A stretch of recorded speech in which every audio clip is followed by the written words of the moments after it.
Hello everyone, welcome to our channel Ankit Text Classes. This is the part 7 of React for Beginners tutorial series. So in this session, we will discuss about what is Virtual DOM and how it works.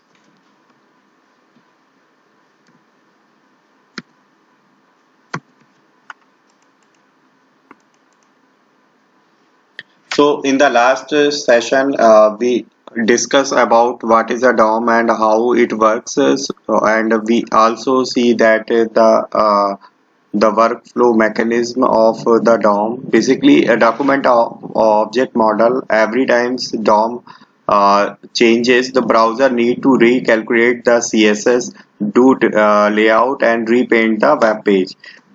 So in this process, it takes time to repainting the web page because it uses the different complex algorithms to calculate the differences of the DOM in which node has been updated in the tree of DOM. So, so overcome this problem, we can use the virtual DOM. So basically, in the current market, there are different type of the different libraries and framework exist. Uh, every library or framework has your own virtual DOM. But in this session, we will discuss only for the React virtual DOM.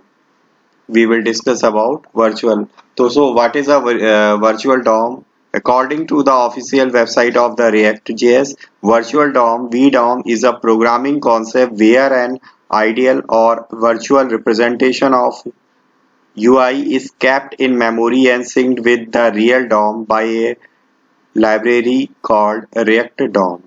So basically, virtual DOM is the another copy of the actual DOM.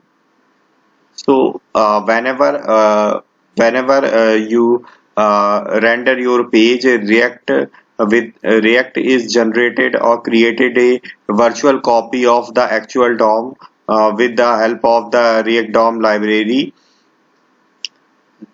which represents the entire tree structure of your page, same as the actual DOM. So if you want to changes anything or re-evaluate the particular DOM, you can manipulate it on the virtual DOM, not on the virtual DOM direct, not on the actual DOM directly.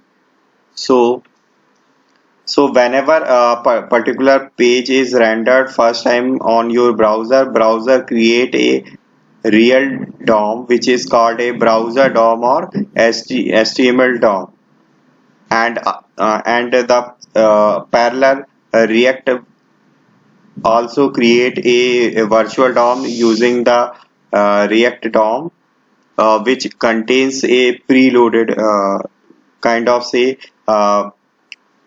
pre virtual DOM.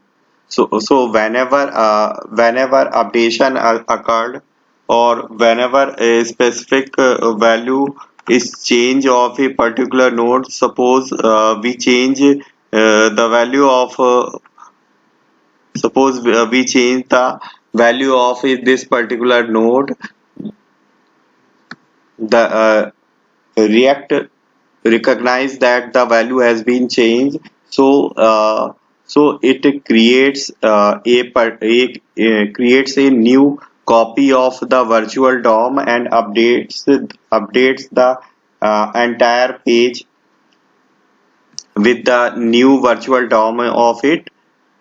After that, it recalculate the differences between two virtual DOM. The first virtual DOM that has been created at the time of first loading of your page, and the other DOM which is created whenever update has been occurred on a particular node of your virtual DOM.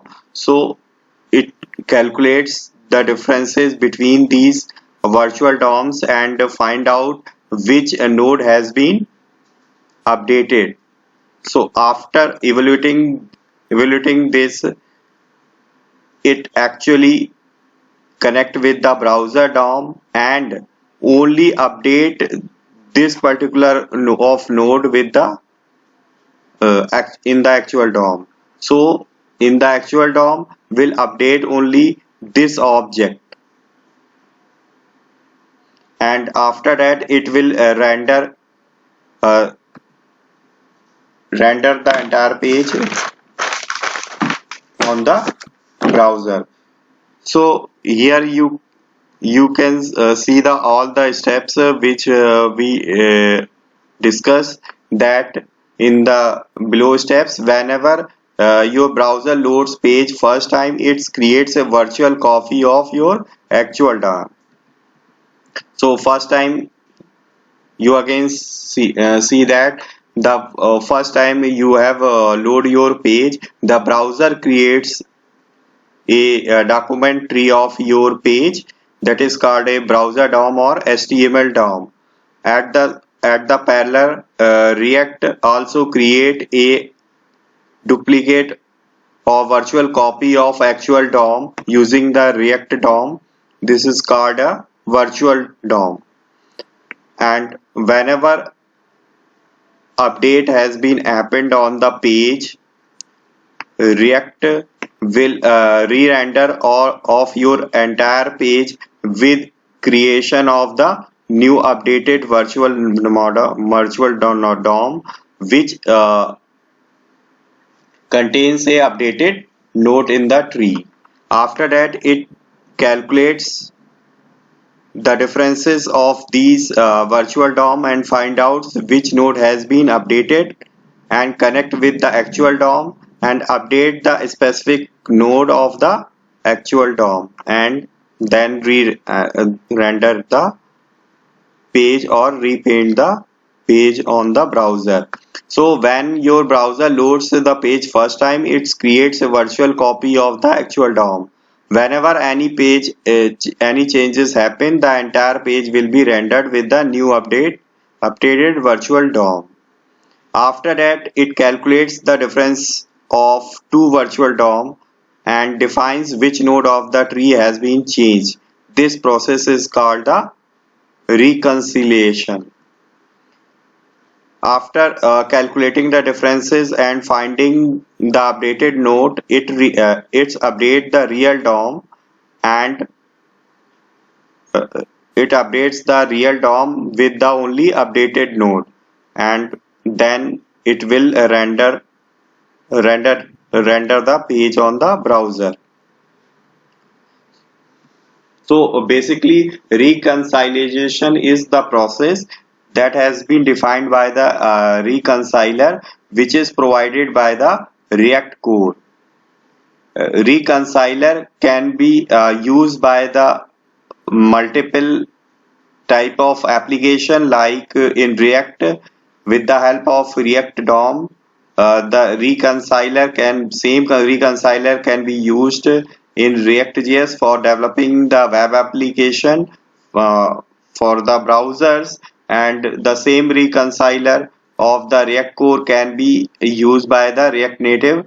Basically, it is used for the creating the mobile apps, and the both the React DOM and React Native can have the different renderer to render the particular DOM updated DOM into the browser. React Fiber, basically it is a new reconciliation engine in React 16. It is a ongoing re-implementation of React core algorithm. It means it is currently implementing by the React team. It is used for enable incremental rendering of the virtual DOM. What is incremental rendering? It means the ability to split the rendering work into chunks and spread it out over multiple frames. It is basically increase its area like animation, layout, and gestures. So basically, React Fiber is uh, the next approach or the new enhancement over the React DOM virtual DOM. So it gives the more speed up to rendering and recalculating the differences of the virtual DOMs, and we can uh, easily and speedily uh, render the changes into the page. Shadow DOM. Basically, it is currently ongoing project which is developing by the W3C. It is a standards. It describes a methods of combining multiple DOM trees into a hierarchy and how these trees interact with each other. It means in using Shadow DOM, you can combine the multiple DOM in a single tree. So the another question is our mind, is Shadow DOM same as the virtual DOM? No, they are different. Shadow DOM is a browser technology which is basically used for scoping variables and CSS in the web component, while the virtual DOM is a concept implemented by libraries in JavaScript on the top of the browser APIs. So if you want learn more about the virtual DOM and how it works, and also for the React Fibers and Shadow DOM, so you can refer these links. If you like this video, please share this video and subscribe my channel. Thanks for watching it. Thank you so much. Jai Hind, Vande Mataram.